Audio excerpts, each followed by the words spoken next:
Hello students, I hope you all are good. So here I am with our next chapter, that is body movements. In this chapter we are going to study different types of joints, the body structure of various organisms. So let's start our class with our human body. This is the structure of our human body, including all the veins, arteries, muscles and different organs. Now the structure given here is of human skeleton. Now this consists of various types of bone as indicated: skull bone, elbow, different types of joints. So from this we come to know that our human body consists of bones. Now this combination of bones is known as human skeleton. This means, as the definition, the framework of these bones is known as human skeleton.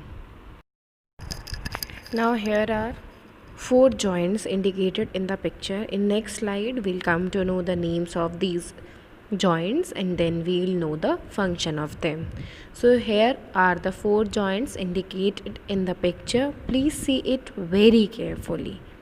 Now next, how many types of joints are there and what are their names? So first is hinge joint, ball and socket joints, pivotal joints and fixed joints. So there are basically four types of joints. These four names are mentioned in this slide as well. Now okay, we have studied about human skeleton. Now there are some points that bones cannot be bent. Now we will be amazed or surprised to hear that bones cannot bend. Then how do we bend our elbow? How do we bend our legs? These questions may arise in your mind. If bones cannot bend, then how we are able to bend different parts of our body? With the help of joints. This is the answer of this question. Now joints, where these joints are located? The place where two bones meet or join are called joints. In the previous slide we have seen just the marking of joints where the joints are located. Now we'll see the name. See, the leg joint is known as hinge joint, the shoulder joint is known as the ball and socket joint, the neck joint is known as the pivotal joint, and the skull joint is known as fixed joints. In the upcoming slide we'll also see separately their function and their working, how these joints work. So we'll start firstly with hinge joint. So this is the zoom structure of hinge joint.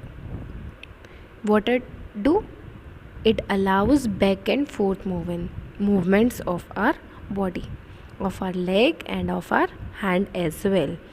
We are able to move back and forth our leg through the knees by this joint only, because at the place where knee is located, there a joint is there known as hinge joint. Next is ball and socket joint. As the name suggests, there will be a ball and a socket, just like our shoulder. And what is the function of this joint? It allows movements in all direction. If you could see, just like a socket, when ball is attached to it, in the similar way our hand is attached to the shoulder. In shoulder a socket is there and our hand bone behaves as a ball and it fits into it. So this is ball and socket joint. If you rotate your hand, it moves in all directions. So the function of ball and socket joint is that it allows the movement in all the directions of hand. Next is pivotal joint. Now it is also a type of movable joint, but it does not allow the full rotation. Like neck is tapped into the vertebrae. So this is a pivotal joint where rotation is possible. We can rotate our neck but not in whole direction. It just allow a slightly rotation but not a full complete rotation. This is pivotal joint. Now next is fixed joint. It is a type of immovable joint where the joint structure does not move anywhere. Just like our skull, it is a immovable joint. Our skull does not move anywhere. It does not part in ways. So this is Fixed joints. The fixed joints are the example of immovable joints, and rest, the joints which we have studied, is an example of movable joints. So here is the picture where joints have been indicated. Skull, rib and pelvis is given. Also fixed joint, the skull joint, ball and socket joint of our shoulder, and hinge joint of our knee. Hinge joint is also located at our elbow.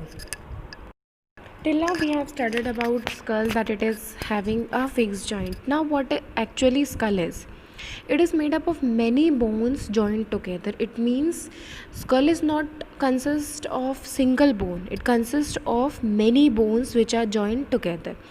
And also, what is the main function of skull? It protects our brain from external disturbance and external destruction as well. So this is the end of this part of this chapter. Next we'll continue with the next class. Thank you so much. Be safe and be healthy, everyone. Good day, all of you.